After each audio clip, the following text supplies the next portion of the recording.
Hi parents, I'm Brian Vieira, state certified teacher and science of reading specialist. The kids just call me Coach V. I've been teaching reading skills for over 30 years and I've become one of the nation's leading experts on the English spelling, writing, and reading system, the author of 23 books on Amazon on spelling, reading, and vocabulary. And I am here to help you learn all the skills you need to help your kids read and succeed. Visit the academic gym where you can learn more about what we do as we blend phonics, fitness, and fun so that kids could learn outside the box with exceptional excellence. Phonics, fitness, and fun all become one. Let's go! Hi parents, this is Coach V. I'm back with you once again. Today we're going to be looking at what your first grader needs to know. This is a powerful video. You've seen the first video of this, which introduced you to New York State standards, but I'm going to review them for you. And when I say New York State standards, please be aware that these standards for the New York State Education Department are really just a reframing of the general Common Core standards, which became the framework for almost every state in America. So whether or not you see the name Common Core, please understand that these skills that I'm pointing out to you today are really the basic framework for all skills across the nation. So no matter what state you live in, whether you homeschool or whether you school away from home, these are the standards, these are the elements that your child needs to know. Now, I say this really that by the spring of first grade, your child should be advancing in these particular elements. And certainly by the end of first grade, you should be able to test them to see to what extent they've mastered each of these standards. Please check the link below for a wonderful exam that will test your child, assess them periodically. It's simple, it's user-friendly, you can do it at home, and you'll get a wonderful report that you can send to your child's school, have a conference, or if you use it at home, we'll give you a wealth of information as to how you can improve your child's reading ability by targeting any deficiencies and by accelerating any proficiencies. Click on the link below. It'll say testing. Now, the testing is not free until you apply the promo code, which you will see on our website.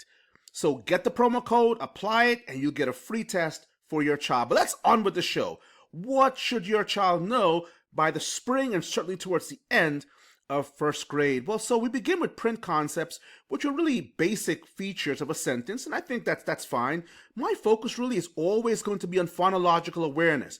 Phonological awareness, long word phonological. What does it mean? It means an understanding of the sound structure of any language, not just English.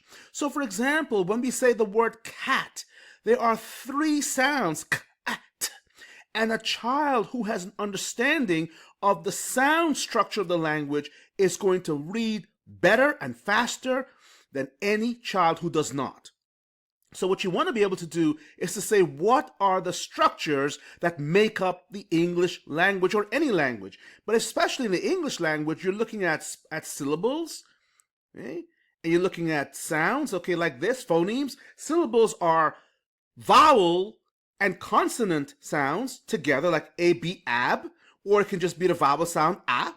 Or when I say phonemes, I mean the individual letter sounds, the smallest units of sound in the language. So k, a, t, 3 phonemes. Each of those sounds can be spelled with 1 letter, or sometimes we'll use 2 letters for 1 sound, but they're individual speech sounds, okay? That's the difference. So in first grade, your child will have to know how to count, blend, and segment single-syllable words. Notice what they hear.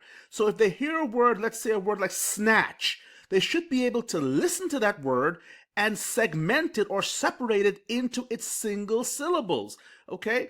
And when we say single-syllable words, we also mean words that have just 1 syllabic sound, 1 vowel, and 1 consonant sound. 1 vowel sound also, like the word cat, can be considered a 1-syllable word because it only has 1 vowel in that word. But again, listening to words, segmenting them, breaking them up, and then to manipulate those sounds, to listen to them. And if I take away a sound or add a sound or switch a sound, can your child do that? Can they manipulate individual sounds in single syllable spoken words? So what is their phonological awareness like? When they listen to words, what are they hearing? And the way you can know that is to test them, to see how they are responding to spoken words. One of the great and unique features of our testing system is that the words are spoken, and it requires kids to listen and parse them and segment them and blend them. Oh, it's a wonderful tool for you to use. Now let's go on to our phonics and word recognition. What does that mean? It means that your child should know, look at this, know the letter sound correspondence for common blends and consonant digraphs. So what does that mean? A blend is like, if you think of the word class, C-L, that sound is a blended sound of C and L, oh, class. But we blend that sound. We don't say class. We say class, okay? So the C and the L are blended. However, there are certain sounds that are not blends. These sounds are what we would call, let me see if I can use my button here. These sounds are what we call consonant digraphs. And what's a consonant digraph? A consonant digraph means that you have two letters but one sound. Take a look at SH. SH here, two letters but one sound. Shh. Again, CH, two letters, one sound. Ch. TH. Those are inseparable. You can't separate the S and the H in the sound shh. They make one sound. Your child should be learning what's called consonant digraphs. One sound, two or more letters. The blends are, as I said before, two letters or three letters, but you can separate them. Okay? And for example, we said FL, or I could say GR, gr, but I can separate them. Nevertheless, they're blended. That's required knowledge. By the time you get to second grade, your child should have mastered that. Essential, okay? All right, what about this? Decoding long vowel sounds in regularly spelled one-syllable words. This is what I really want you to see here, the final E convention. What does that mean? So when a word has a final E, it tells a lot of information, or it gives a lot of information about how the word should be pronounced, how it should be read. So for example, or even spelled. So for example, if you take a word like gave, G-A-V-E, okay, gave. Well, if the final E is not at the end of the word gave, it will be pronounced gav. But the final E tells the reader that that vowel sound, A, should be a long sound. There are at least 5 different conventions for that final E. You need to know them. Your child needs to be able to recognize them. What about this terminology here? Common vowel teams. Like what does that mean, right? What's a vowel team? So a vowel team means that two vowels together are acting like one sound. Well, take the word team. You have T-E-A-M. So the E and the A together are spelling the long vowel sound E. Make sense? So the kid, the child shouldn't say T-E-M, T-A. No, it's E-A, it's E. So when you see vowels together in a word acting as one sound, we call them a vowel team. They're teaming up for one sound. And there's so many of those, okay? And then obviously your child should be able to decode regularly spelled one-syllable words. And here's a beautiful standard here.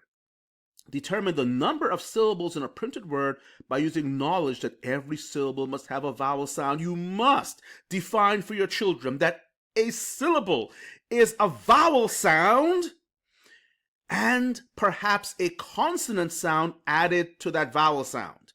So a syllable consists of a vowel sound by itself, that's a syllable, or a vowel sound and a combination of consonant sounds, or maybe just one consonant sound. For example, the syllable ebb, E-B spells ebb, eh is spelled by E, B, ebb. That's one syllable sound. Ebb. And you can see it in words like deb, okay, or reb, or any other words. But they must know how to spot those vowel sounds, pick those syllables out. Of course, then, In first grade, they will have to decode two-syllable words by breaking the words into syllables.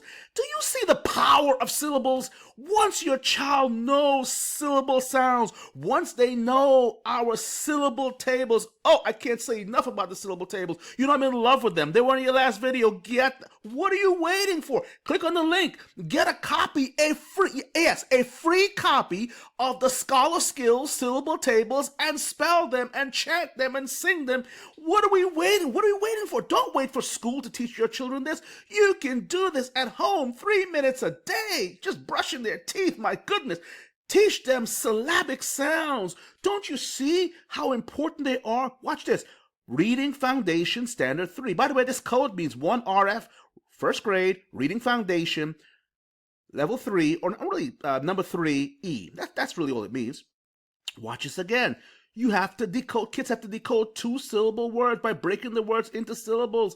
Everything, every line, syllables, syllables, syllables, syllables. Oh my, what if we got them to think in syllabic sounds, what we call syllabic awareness? What if they could spell all the little syllable parts? They would be masters, because whatever they have in their heads would download to print. They would map to print. Oh, parents,